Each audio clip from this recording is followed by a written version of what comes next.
Hey guys, Blake Rodriguez with Dream Come True Canine, and on this episode of Blake's Takes, we're gonna cover exposure. Is more exposure helping or hurting your dog? So for the most part, we understand that when our dogs are unsure about something or maybe scared about something, that you want to expose them to those things to maybe change their understanding or perception. So what I mean by that is, like, if a dog is really afraid of people, or really aggressive because he thinks that all people are gonna hit him or something like that, or really scared of dogs or aggressive toward dogs because who knows, she got attacked once. You obviously want to expose your dog to other dogs to kind of help that dog to see, oh wow, not all dogs are bad or not all dogs are aggressive. So for the most part, we understand that exposure is something that is needed for the dogs that have a misunderstanding for something. What we might not realize is that exposure itself is not the answer. How you go about that exposure is pretty much the difference between that confirming your dog's beliefs, oh my gosh, I knew it, dogs are too much for me, or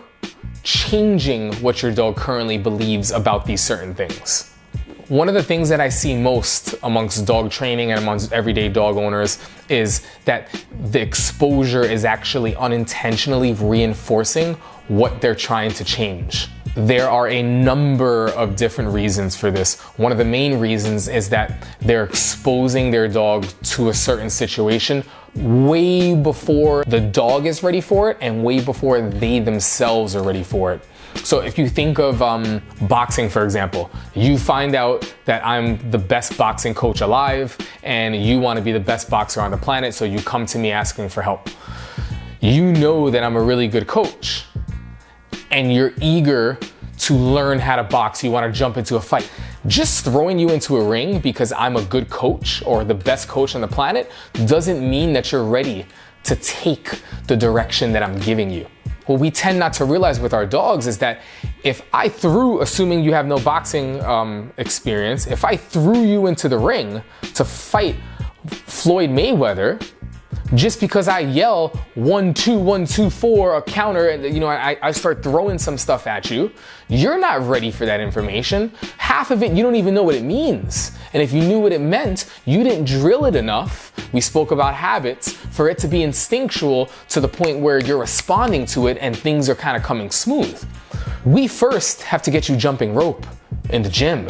We first have to get you to learn how to hit the speed bag, learn what the combinations are, learn how to keep this hand up when you're throwing, you know what I mean? You have to learn all of these things.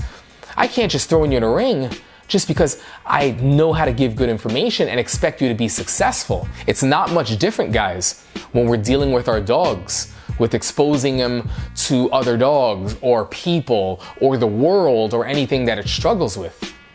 More often than not, even amongst training sessions, what we're seeing is this hour session because my dog is great here and my dog is great there. My dog is great everywhere, only struggles here. So the client expects you to work with them right here.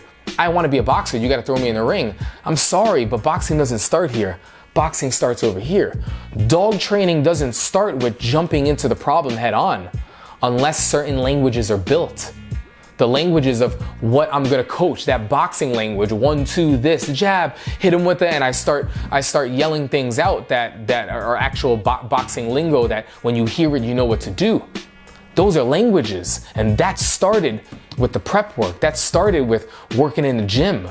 You know what I mean? Jogging at 5 a.m., doing all those things. Dog training, and the reason why we're so successful with our rehabilitation and get dogs that come to us from around the world is because we start with our language building. So how we condition the dog to respond to the leash, how we condition the dog to respond to our nope. Do they actually know what it means? Or or do this, or a watch, or look at me, whatever it is that we're doing, come this way, or let's go, our recall. Is the dog sharp with all of these things? We're talking about sharp beyond when the dog wants to do it because you have food. Have you practiced getting these behaviors when other things are in the distance?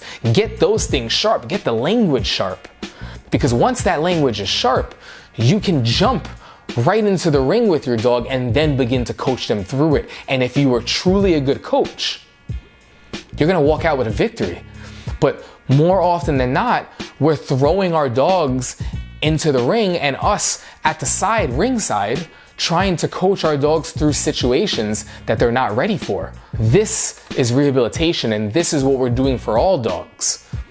Even for minor things, for things that are major, doesn't necessarily mean that it needs to be a board and train, but the language has to be built. The fundamentals are essential. The fundamentals are everything. It's because if you're going to the dog park to try to expose your dog to more dogs so that it can change its understanding of dogs, but now the dog park itself is a free-for-all and everyone has their own set of rules, and this dog is humping and this dog is trying to do this, and dogs are pouncing on it, and it wants to maybe say hi to a soft dog, but everything is too intense. You're just gonna reassure or reconfirm what your dog thought. That applies for people. That applies for a situation when it's going to get a correction if it doesn't know why it got corrected. You know, all of these things from reinforcement and how you're reinforcing your dog. If your dog doesn't have fundamentals and doesn't know the languages, it's not going to know why it's getting certain things good or bad, or why certain things are happening, or what you're yelling at them or talking or even whispering to them while things are going on. So it's very, very important that you understand before you start exposing your dog to what it needs help with, what it needs exposure with.